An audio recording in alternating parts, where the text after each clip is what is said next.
WeChat actually, it's a great tool and a bad tool. It's a great tool because you can do a lot of good things, and it's a bad tool because it's not what you can expect from all the social media that you have in the West. WeChat, it's the #1 social media in China.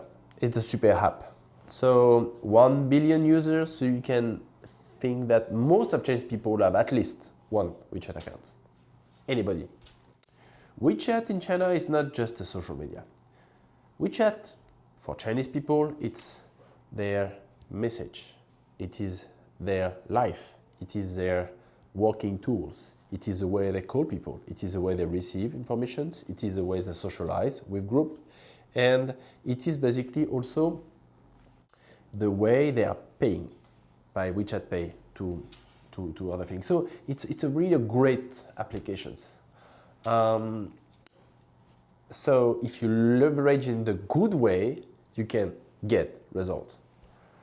However, WeChat is not a tool for get massive visibility because it's a very close social media. It's extremely close. So you have no search engine there. It's extremely difficult to find information. You have a lot of information, but there is no search part.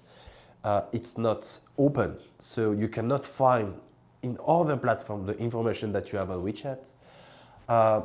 There is a lot of groups on WeChat, but they are closed. You cannot find them outside. So because it's extremely close and the variety is extremely low, it's extremely difficult for brands at the beginning to leverage it.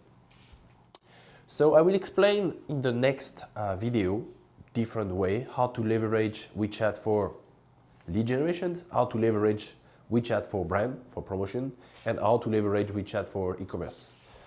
If you want to get more information about WeChat, we have a lot of reports for you. You can just click the link below and you can download it. It's free and you can learn much more information. You can get all the data, how it works with concrete case study. And I will appreciate every like, every comment that you give to me. See you in the next video.